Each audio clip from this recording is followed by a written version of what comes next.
Good morning mga listeners natin. Andito naman tayo sa divination talk natin. Pakiramdam ko na pabilis yata yung natin. Dapat sana ang plano is once a month lang. Kaya lang napabilis yata. Kasi parang pakiramdam ko napakahaba nito. Pag once a month, baka aabutin tayo ng sobrang tagal. Anyway, salamat sa mga taong naging ginamit na daan na tuloy-tuloy itong talk natin. Kaya naman lang tuloy pinapasalamatan. So ngayon, balik tayo sa talk natin. Yung theme po natin is forgiveness. So, kung kayo is medyo may mga issues pa kayo, na hindi nyo may mga tao kayong hindi nyo pa na try na ma-forgive. Unahin nyo muna yung forgiveness nyo. Kasi, kahit sa mga offerings, mga services, religious activities, first step mo is matuto kang mag-forgive muna. Huwag ka muna mag-aral, gumawa ng mga ibang bagay na parang akala mo, feel mo na parang lumalapit ka sa tuhanan or sa Diyos man ang tawag natin sa Kanya. Hindi po. Lalo kayong lumalayo. Kaya lumapit muna kayo sa taong nagkasala kayo. At saka i-admit nyo na nagkamali kayo. Saka yung medyo pananaw nyo rin sa taong kung saan nagkasala kayo is baguhin nyo. Kasi kung hindi, wala rin kwento yung pag-ask nyo ng forgiveness sa isa't isa kasi kailangan yung ma-reconcile. Pag isa kayo, hindi ibig sabihin na gaya ng dati. Hindi naman ganun. Ma-reconcile lang kayo sa mga shortcoming nyo as mga kakulangan nyo as a person. Kasi may kakulangan tayo. May mga tao talagang napakatigas nila. Anyway, palalambutin din naman yan sila ng pag dumating na yung kamatayan. Lalambot ka rin kahit anong tigas mo. Pasensya sa baka may kumakain dyan. Iihi ka rin, tatai ka rin. Sisikip din yung lalamunan mo. Hindi ka rin makahinga. Lalambot ka rin sa bandang huli. Makakaramdam ka rin ng takot. So, habang hindi pa dumating yung ganyang panahon, umpisahan mo na. Minsan nakakahiya. Baka kasi hindi tanggapin ng isang tao. Gano'n naman talaga minsan yung pangyayari. Medyo nauunahan tayo ng Pero, mas maganda yung nasanay ka na pag may kakulangan ka, sabihin mo na, pasensya na. Nagkataon na defective, maraming mali yung nakasama mo. So, malamang, baka mali din yung napili mo na taong sinama. Ibig sabihin mo sa taong nagkamali ka ba, baka kasi na din nagkamali ka rin sa sinamahan mo, katulad sa akin, maraming baluktot na part. So, yan. So, anyway, pag na-reconcile ulit kayo, sabi mo sa kanya, maybe sa ganitong paraan, makastart tayo as a clean slate. Maybe someday, baka ma-workout natin yung someday, who knows? Baka next life, mag-workout kayo. Next life, ibig sabihin susunod na buhay. Okay. Pero kung hindi nyo pa po na-train yung sarili nyo, na-practice, para ding para ding volleyball. Mag-practice ka, basketball. Marami kayong naglalaro ng volleyball at saka basketball. So, kung hindi mo pa na-practice, mag-practice ka na.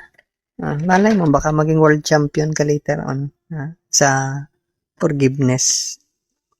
Kasi ang Lord's Prayer, kung Christian ka, which andun yung susi din nakalagay, humihingi ka ng kapatawaran sa Creator mo, Godhead. On the condition, may condition, na patawad ka muna. Pag hindi ka nakapagpatawad muna, at minsan nakalimutan mo na sa sobrang takot mo rin, ay i-admit na may kapalpakan ka rin. Kahit na i-bless ka ni Father, o kung sino man yung religious leader mo dyan, hindi, ni pastor, hindi ko lang alam kung matanggap yung prayer mo. Kasi in the first place, yung first requirement, alam mo yung pa-enroll ka sa paaralan. May mga requirements yan. Hindi ka pwedeng matanggap sa school na walang requirements. Ha? Walang soon to follow dyan. So ngayon, nagawa mo na yung forgiveness.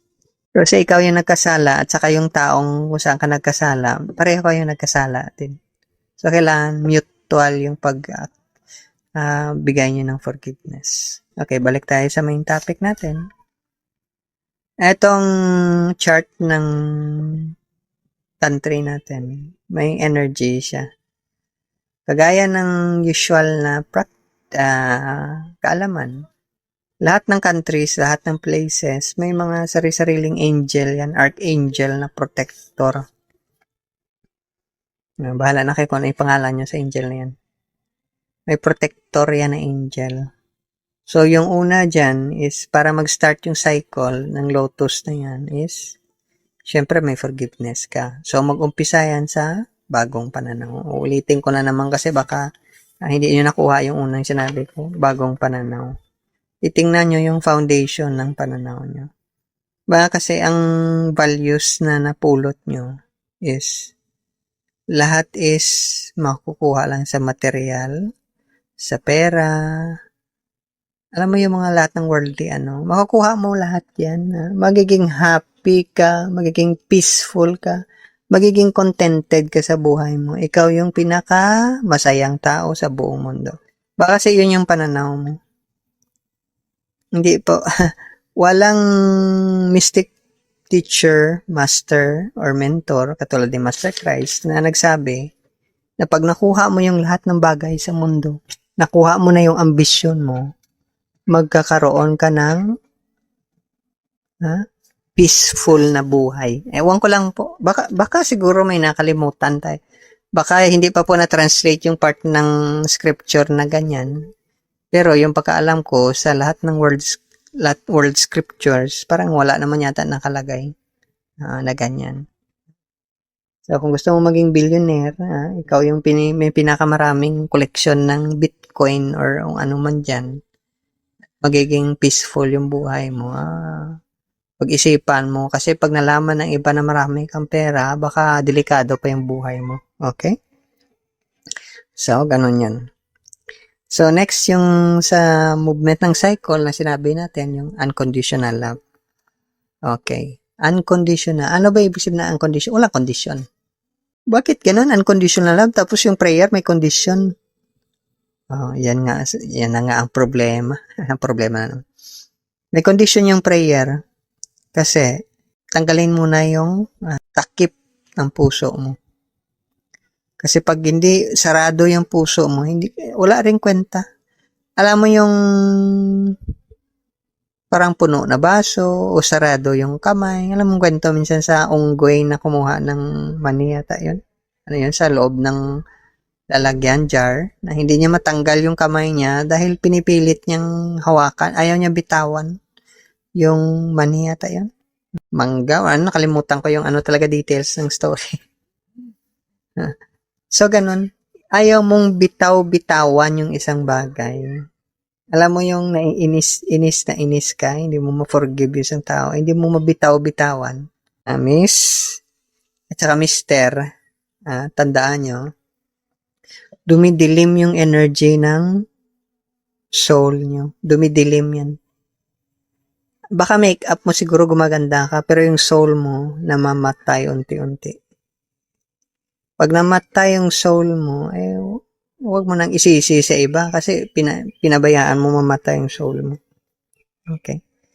So, sabay ng yung pair, yung bagong pananaw at saka unconditional love, which is 12 at saka 6 is 8. Yung 12 may pair siya na 8. Yung 6 may pair siya na 8. Okay. Magkakaroon ng justice lang. Okay, alam naman natin na wala sa taong justice. Pero teka, ulitin muna natin to. Kasi kailangan ulit-ulitin, minsan nakakalimutan natin. Alam mo naman, sobrang busy mo, minsan nakalimutan mo kahit nga yung mga gagawin mo, nakalimutan mo. Okay. So, ano yung unconditional love pala? Dalawa po yung condition ng love. So, Dahil Judeo-Christian yung tradition natin, gagamitan natin Judeo-Christian unless na kailangan natin manguha sa ibang mga sources. Pero sa future na lang siguro yan. Ano ba yung rules sa unconditional love?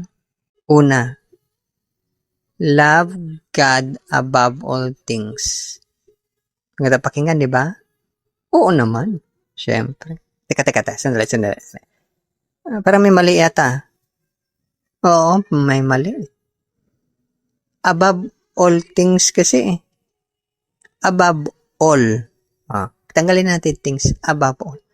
Hindi, mali yan hindi ba? Mali naman yung sinabi ni God kasi 'di ba pag may forever ka, yung forever mo is above all. Oo, hindi pwede 'yon. Dapat yung forever mo is above all, hindi si God. Kasi si God, kailangan mo lang yan pag may problema ka. Mag-pray ka, kailangan si God. Pero pag hindi ka nag-pray at wala kang problema, wala namang actually yung number si God sa buhay natin. So, kailangan, mali yun, babaguhin natin. Love God lang. Okay. Kung kailangan mo siya, saka mo tawagan. Okay. Yung above all is yung mga mahal mo sa buhay. Siyempre, mahal mo nga yun sa buhay. Partner mo, girlfriend mo, boyfriend mo, yung anak mo. Sila dapat yung above all, di ba? Teka, sandali. Pero mali yata. Tama ba? Ay, oo. Kasi yung pinag-uusapan pala natin yung condition ng yung requirements sa unconditional, dapat pala above all pala si God. So ibig sabihin pwedeng maitsapuera yung partner mo.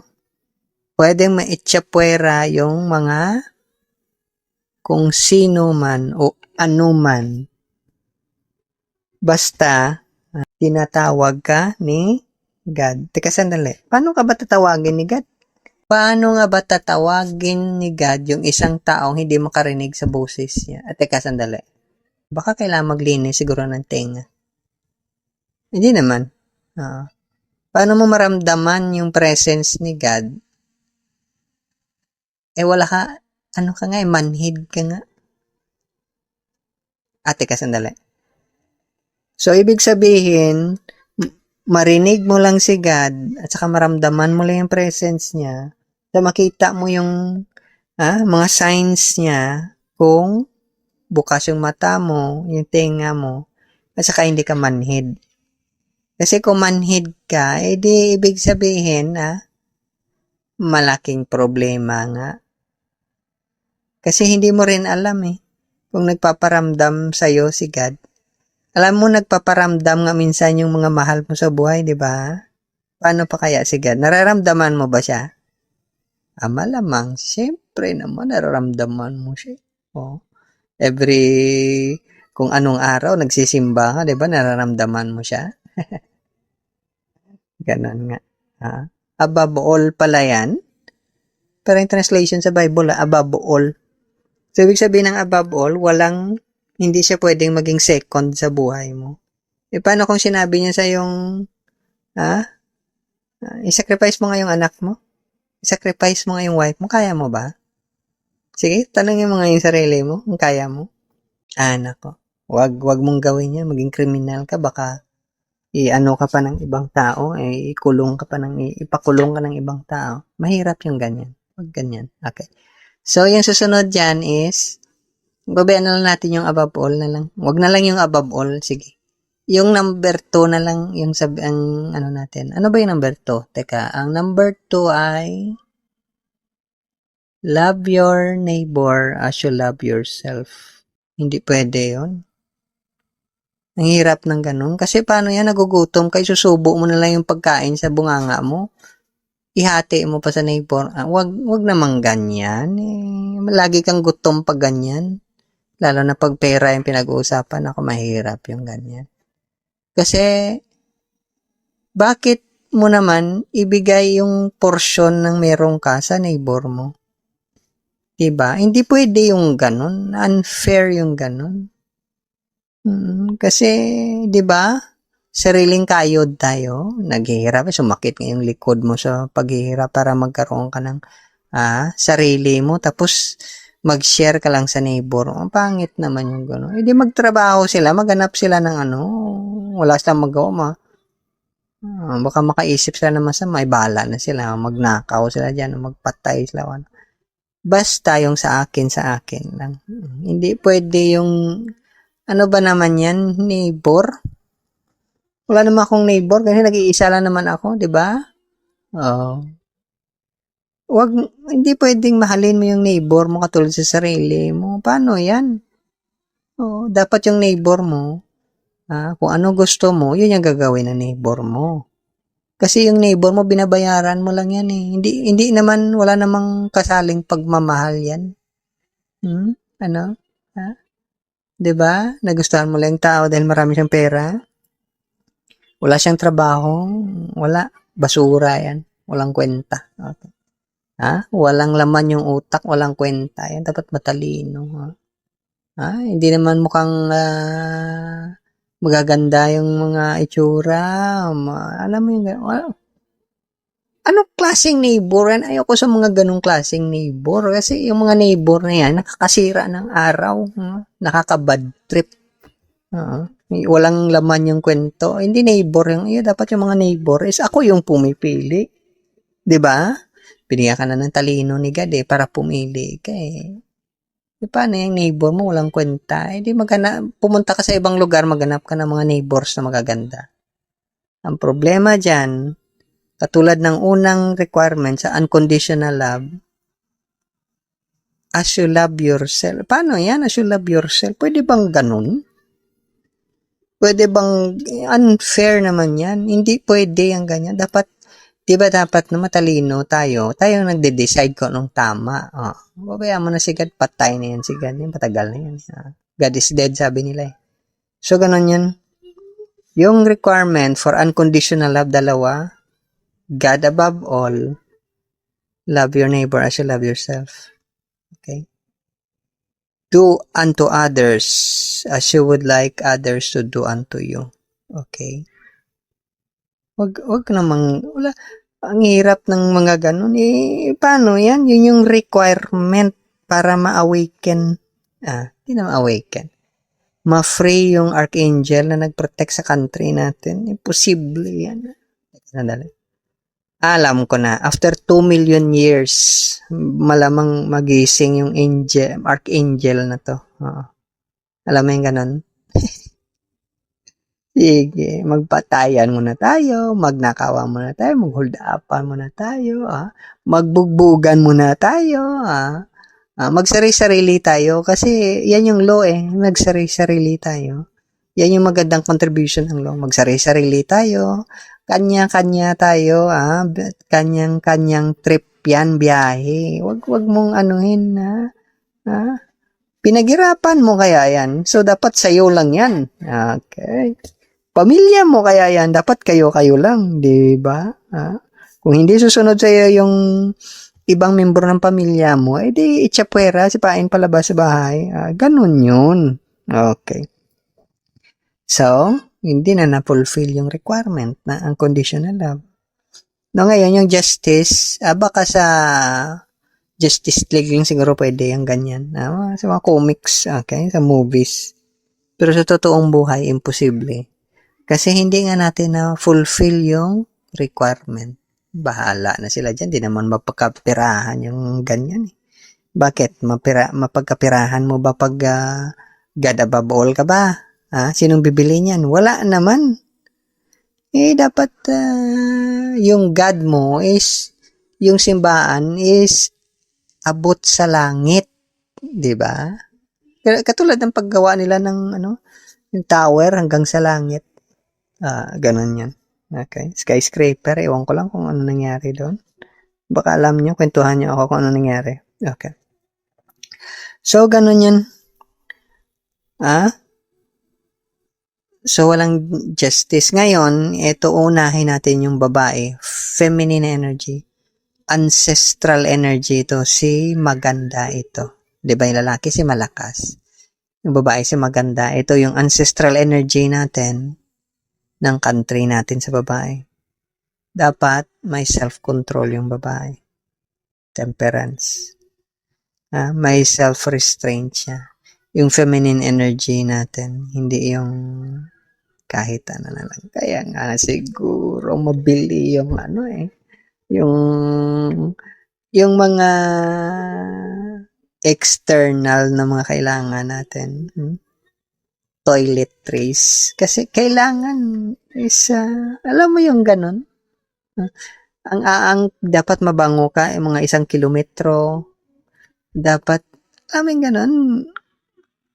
Ang puti-puti mo, dapat ang tangkad mo, ganda-ganda ng buhok mo. Dapat ikaw yung Miss Universe na ko. Kasi kung hindi, nako kawawa ka, hindi ka papansinin ni tao. Totoo yan. Pero yung temperance, wala na. Pag-aralan natin yung buhay ni Queen Esther. Kung gaano siya kasimple. Okay. Si Mary the Great. Okay.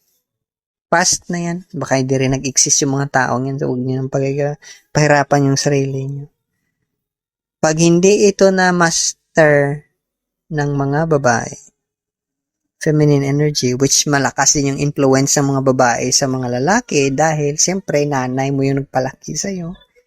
Temperance mo, self-control, self-restraint, moderation yung tinatawag nila. Alam mo yung kain mo para hindi makontrol. Sa nanay mo rin nakuha yan. Kasi pag mataba ka, yun ang ibig sabihin ng healthy. Para kang bola. Healthy kaya yun. Chubby-chubby ka? Yes! Ganyan. So, ganon yung nangyari. Wala. Yung ancestral energy natin galing sa mga babae, sira na. Okay. Ano yung pair nito ng ancestral energy? Okay. Tingnan natin yung ancestral energy.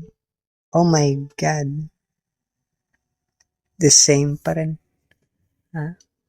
Kailangan buhayin yung ancestral energy na to. Kasi judgment card yung ginamit. Last judgment. Restoration ng namatay na energy. Paano mo kaya restore yung patay energy? Sabi nga ni Master Quest. Pabayaan mo yung mga patay, ilibing nila yung kanilang mga patay. Pwede ba yon yung patay, ilibing niya yung patay? Parang mali yata. Teka, sandali. Hindi pwede makipaglibing yung patay kasi patay na rin siya eh. Paano kaya yon? Ibig sabihin, baka, ang ibig sabihin niya is, wala na ring sense yung spirituality mo sa'yo. So, para ka na ring patay. Pumupunta kaya sa simbahan na, sa religious centers nyo, or sa saan man dyan, di ba? Pag Christmas nga, saka New Year nga, nagsisimba ka pa eh. Malapit ka kaya sa Diyos. So, ganun yun. So, hindi na buhay ang ancestral spirit na galing sa mga babae. Kasi, kung buhayan, grabe yung ang tawag natin dito is siguro kung i-compare natin sa is modesty. Okay. Modest ka masyado. Alam mo yung parang chaste yung dating mo. Ay parang pwede kaya yon?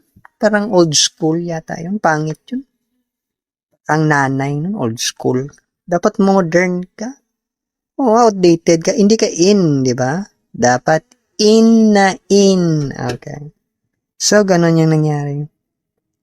Yung 14 card at saka yung 20 card, nag-combine siya. Yun yung ancestral anima, energy, spirit natin galing sa mother, feminine energy. So, kailangan i-restore yan. Ewan ko lang kung paano ma-restore yan. Kasi kung maghanap ka ng medyo modest na babae ngayon, na feminine, ewan ko lang.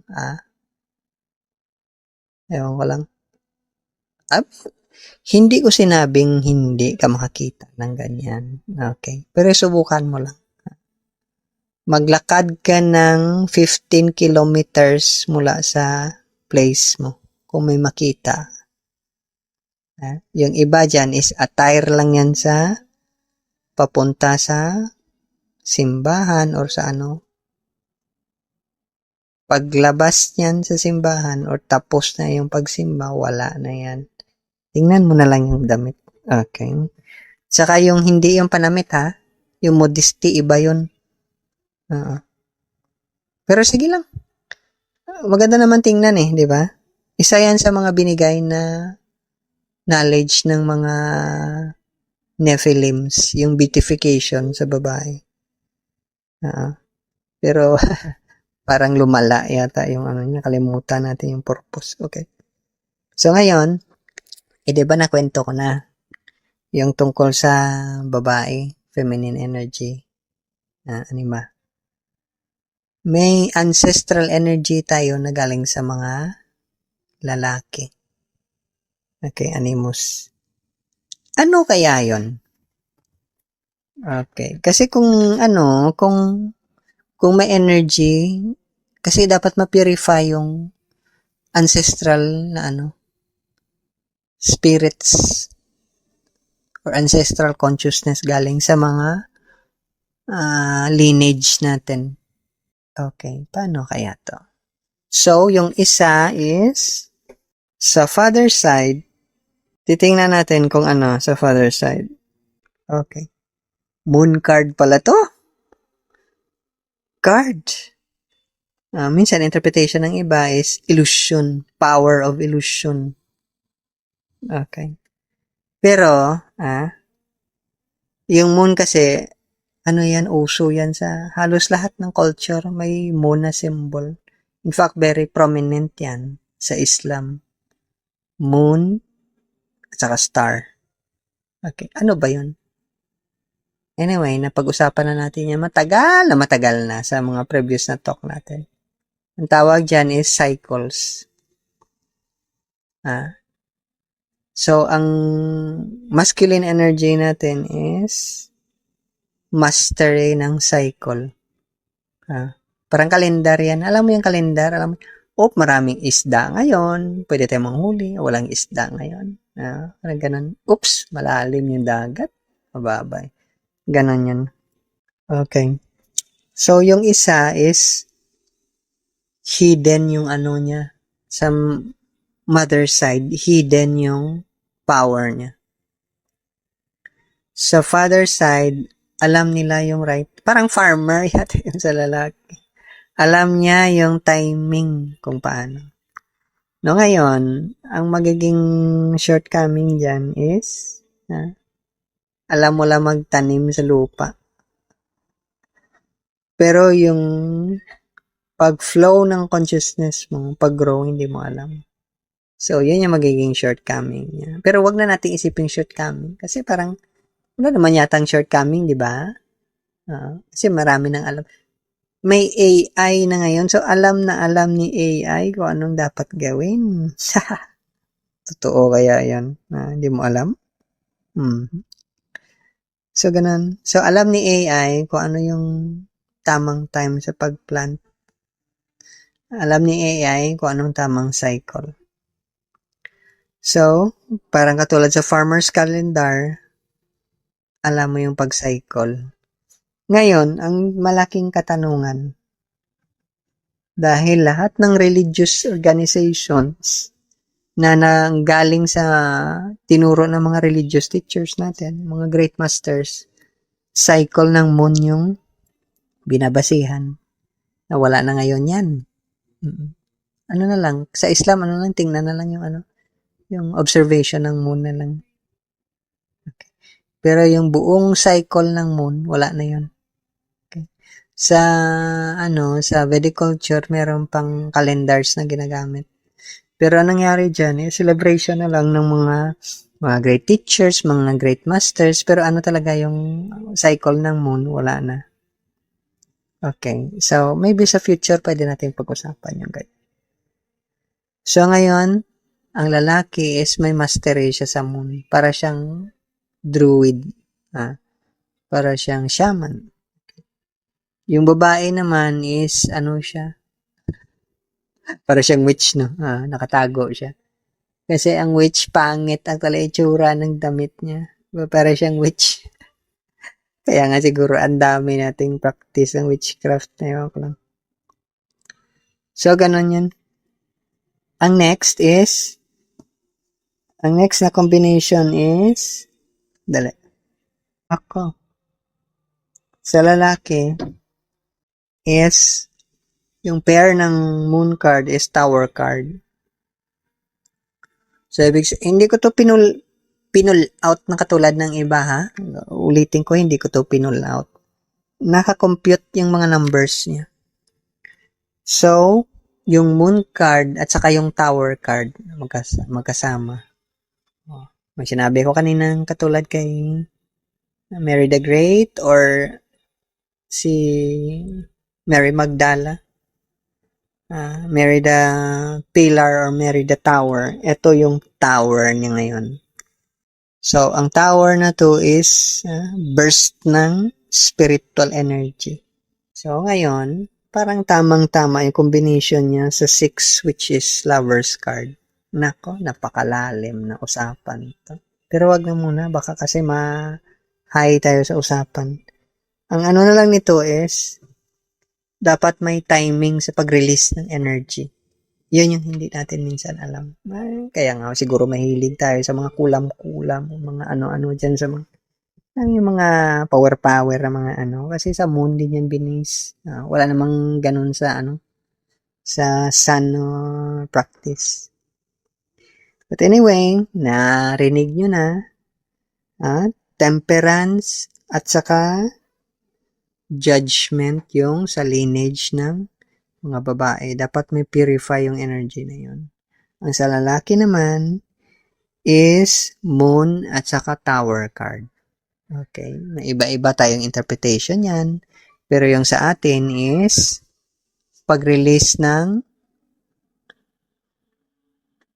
archangel na energy. So, kaya nga, kailangan natin ng tulong ng presence ng mga Nephilims kasi sila yung may mastery sa mga ganong klaseng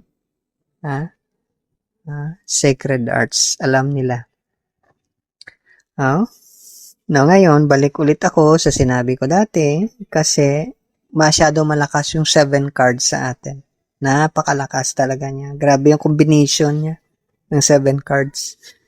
7th card, hindi 7 cards. Hindi 7 card ako, hindi. Ika-7 card. Okay. So, kaya ang hilig natin. Pero ang hindi sa atin na introduce is yung opening talaga ng third eye. Hindi mo pwedeng bilhin, hindi mo pwedeng bayaran para mabuksan yung third eye. Kasi, ang tawag nila dyan is Shaktipat. Ibig sabihin, sa power lang ng mystic mentor mo, pwede siyang buksan. Okay. May mga iba dyan na nabuksan nila by means sa paraan ng attainment nila. Na sila lang nabuksan nila agad. Meron mga ganun mga klaseng tao. Matataas yung mga klaseng tao. Tawag ng iba sa kanila saints. Pero sa Jewish tradition, ano yan, tawag sa kanila is men of righteousness, katulad ni Enoch. At saka yung mga sa lineage ni Abraham, men of righteousness. Kaya nga righteous, kaya nga may tinatawag tayong Satya Yuga, age of righteousness, age of truth. Yun yung hindi nakuha ng iba. Nag-i-exist pa rin ngayon yan. Okay. Pero hindi na mag-exist dahil sa sobrang, alam mo na, sobrang advertisement, sobrang public relations, sobrang, hanggang sa na litong-lito na tayo, hindi na ma-practice yung righteousness. Wag na lang i-practice, nakakapagod yung ganyan. Bakit mo naman i-practice yung nakakapagod na bagay? Pwede mo namang, pwede ka namang mag-practice yung easy na way, di ba? Dapat matalino ka kasi bakit mo papahirapan yung sarili mo? Dapat madali lang, di ba? Easy lang. So, ganun yun. 7, tatlo yung existing na 7 cards na nag-i-exist sa atin. Ibig sabihin, napakalakas ng force or hatak sa atin ng mystical power. Ang problema dyan is yung iba dyan is sobrang mababa yung uri. Alam mo yung may isang grupo na hindi daw sila tinatablan ng bala. Nakipaglaban sa mga pulis. Di tambak yung bangkay. Ganun naman talaga yan. Alam mo yung hindi mo alam yung ano. Eto, bigyan ko kayo ng clue.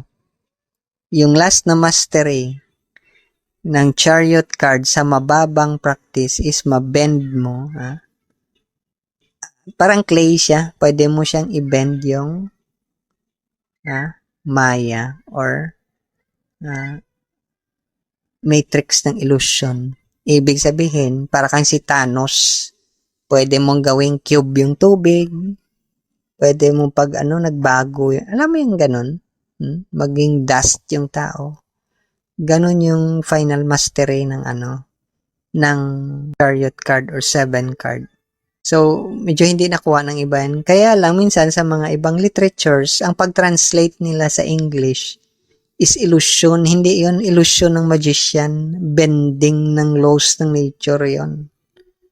Kasi bago mo nga i-master yung mind-bending ability na para kang airbender, pwede mong ma-fulfill yung desire mo kahit anong desire.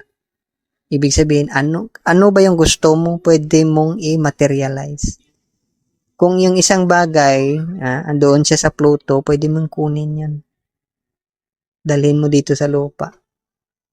Mababa pa yun, kaya nga yung pinakamataas yan is mabend mo yung maya or illusion or matrix ng illusion. Dahil sa hindi ko lang alam, malay mo. Hindi ko alam kasi every country, every nation, may pinapadala yan na mga taong bukas yung third eye nila.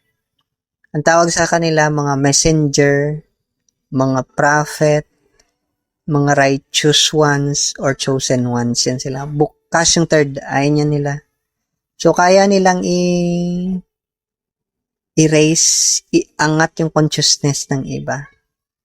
Kaya nga sinabi ko dati, pag dumating yung soul na masyado mataas yung level niya, perfected yung practice niya, at ikaw nakasama ka niya, at hindi mo pa na perfect yung practice mo, malungkot na kwento yan. Kaya nga may controversy sa mga religious organizations. Kahit anong religious organization may controversy. Kasi yung unbroken line ng mga taong bukas yung third eye nila para mag-receive, tumanggap na yung direct instruction galing sa spiritual world, wala na. Sila lang ang binigyan ng capabilities na mag-receive ng spiritual knowledge. Kaya nilang i-transmit sa'yo. Parang Shaktipat ang tawag. Ngayon wala na. Hindi. Namatay na lang yung spiritual master or mystic mentor. Hindi pa na perfect na mga students yung nila. Alam mo yung para kang nagpa-enroll sa university ng master's degree. Namatay na lang yung professor mo. Hindi ka pa nakapag-graduate. Kawawa ka naman. So, ganun yun. Hindi yung makuha ng ibang mga nag-practice. Na may living line talaga na tinatawag. Yung iba dyan lumalabas, kusang lumalabas katulad ni John the Baptist, mga disciples si Master Christ mismo, si Prophet Muhammad. Although hindi clear yung mga lineage nila, pero almost malapit yung lineage nila. At saka may direct na revelation sila dahil bukas na yung third eye nila. May mga discrepancy minsan. Ibig sabihin hindi mali. Hindi, yung mga hindi bukas yung third eye nila, pinipilit nilang i-interpret yung sinasabi ng bukas yung third eye nila. Mali yung nangyayari na interpretation. Nakakatuwa nga minsan, kasi alam mo talagang palpak. Kahit ikaw, no, hindi bukas yung third eye, alam mo talagang palpak yung interpretation. Sobrang gross ang tawag nila. Sobrang mababang interpretation. Pero sige lang. Kasi dahil naman yan sa mga institutions, alam mo yung para kang law school. Alam mo yung law school mo, may sariling interpretation. Okay lang ganun. Sige. Freedom of choice naman daw yan. Mga opinions. Okay. Pero walang opinion sa spiritual world. Yung pag-receive ng mga masters ng revelation, hindi yun matter of opinion. Instruction yun, kaya minsan pinapagalitan yan sila kahit sino. Kahit na yung, alam nyo yung kahit yung mga modern times, na binabaluktot nila yung mga teachings, pinapagalitan sila. Kasi ayaw ng mga guides. Minsan Nephilim. Ayaw nila na baluktutin mo yung teachings, yung revelation, kasi para mag-advance yung society niyan. Alam mo naman tayo, mapagkapirahan ba yan? Meron ba tayo dyan? May kita ba tayo dyan? Ay, nangyayari. Pero okay lang. Ganun naman talaga yung buhay. Kasi dahil dala yun, wala tayong makain. So, kailangan pipirahin natin. Okay. Ganun yan. Totoo naman reasonable naman, di ba? Naintindihan naman ni God yan. Na pwede namang pirahin yung revelation. Okay. So, ganun yun. Na ngayon, complete na natin yung petals. May mga tinatawag dyan na subtle petals. So, kung may nakakikinig dyan, alam nyo yung pag-calculate ng petals na to, at saka yung subtle, yung sa likod na calculation niya, umpisahan nyo na yung calculation nyo. Saka pag-aralan ng mabuti. Kasi very complicated yung calculation niya sa yung lotus na to, meron pa siyang lotus sa loob niya. So, ganun lang. Okay? Kung medyo hindi nyo nakuha, pakinggan nyo ulit. Basta yung sinasabi ko lang sa inyo, mga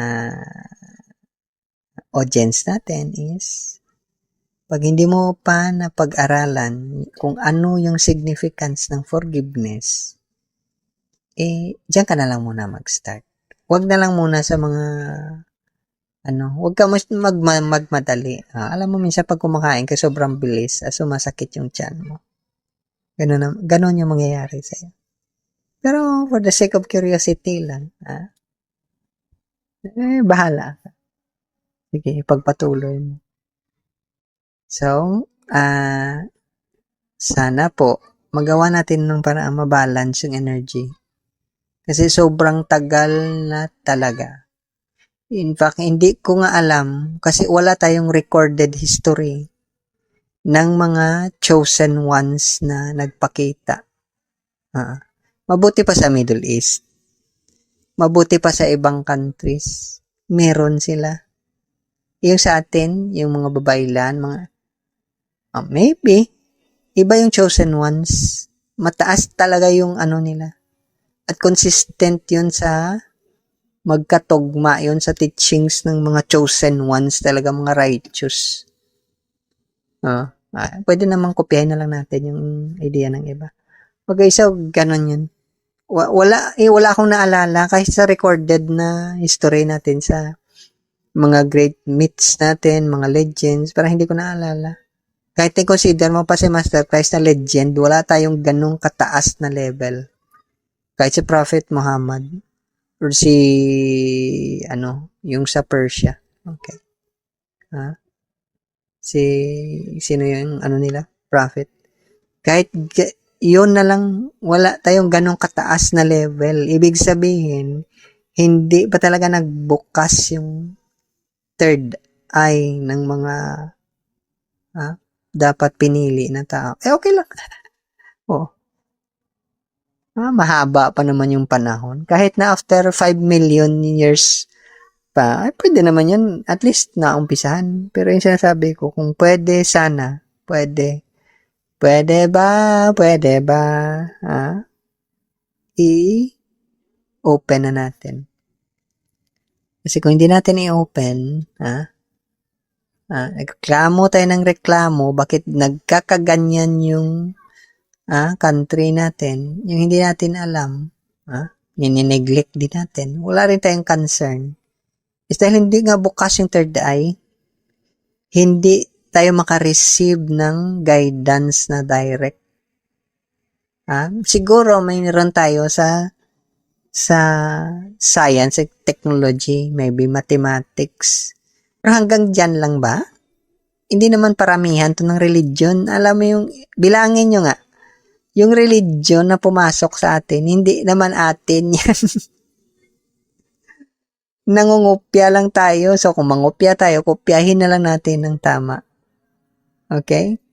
Kopyahin na lang natin. Nangupya ka na naman. I-fabricate mo na lang, i-duplicate mo na lang ng maayos. Okay? So, ganun yan. 7 card. 3 talaga yan. Kung tingnan mo sa combination nila. Yung 8 card na, na justice, tingnan mo, 2 lang. Wala. Mas mataas kaya malakas yung pull sa atin ng magic na sinasabi nila. Mga orasyon. Pero hindi yan. Ang kailangan natin, bukas yung third eye. Yung kailangan natin. Kasi pag bukas yung third eye, yung lahat ng requirements para ma-awaken yung yung archangel na para iangat yung natin, yung consciousness natin.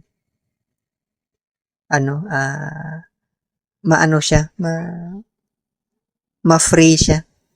So anyway, choice naman natin yan. Individual struggle. So, kung medyo, kayo, start na kayo mag-meditate. Okay. Meditation yung kailangan nyo, hindi orasyon. Meditation.